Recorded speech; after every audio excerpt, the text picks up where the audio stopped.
I have in front of me here a volume of pieces by François Couperin, Le Grand, Pièces de Clavecin, second book. And I've got it open at a piece called Les Barricades, and I've also got in front of me the Anna Magdalena notebook of Bach, opened at the same piece, which was written out, copied by Frau Bach from Couperin. What's interesting to me about the difference with the way that she wrote it out for German players who would have assumed one thing that François Couperin did not take for granted, and that is the overholding of parts in the left hand. If I play Couperin's, well, let me just play a little bit of the beginning.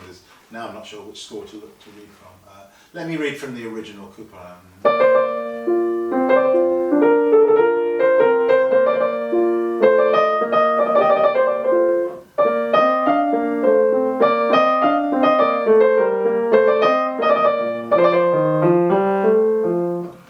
Piano music, but very beautiful piece nonetheless. Now, Couperin's left hand has been written out in two stems. To show you that, because you can't see my score, what I'm going to do is to take the left hand and play the bass line, and the right hand to play the tenor line if you want, or the middle line.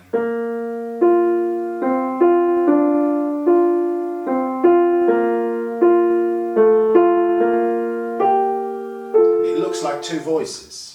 Now let me play that with the left hand by itself, and you'll hear the two voices. It looks like tenor and bass,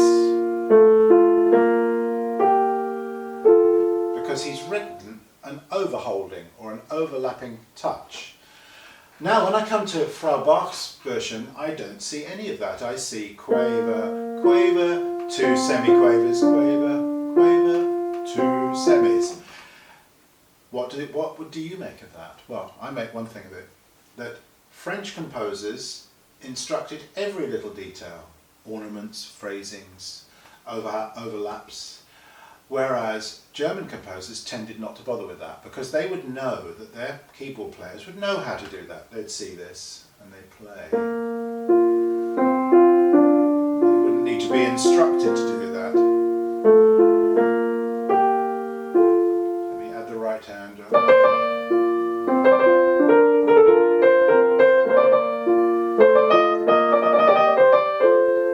And that's how it sounds. It sounds the same, whether I read it from the Couperin original or whether I read it from the Bach transcription, as it were, or copy rather than transcription, because we would do it the same way, even though it doesn't look like that on the page. This is really important because this applies to so much of what we play, not just in the Baroque period, but in the classical period, where we might have Alberti basses. I'm thinking of this famous example.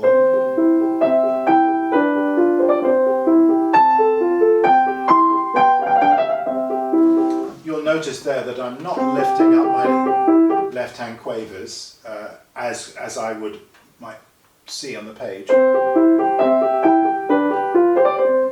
Rather, I'm overlapping my touch to create a kind of carpet of sound.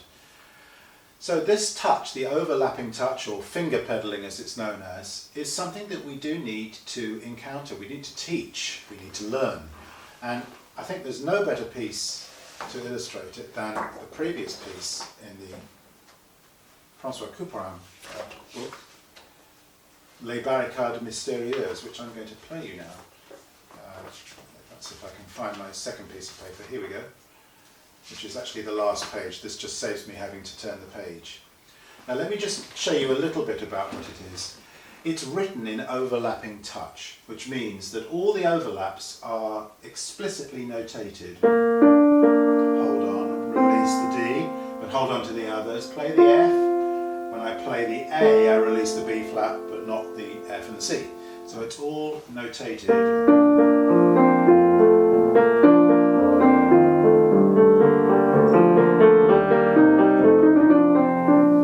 It sounds, doesn't it, like I'm using the pedal, but I'm not. I'm just allowing the fingers by themselves to create the resonance. So let me play you Les Barricades Mystérieuses of François Couperin, which I think is one of the greatest pieces from the Baroque, the French Baroque. It's a very, very beautiful piece. It only uses the lower range of the instrument. It's very restricted from that point of view. It's got the most gorgeous progressions of harmonies with suspensions that resolve late, and let me just play it, I think you'll get the sense of it. A rondo, so the opening comes back between each episode.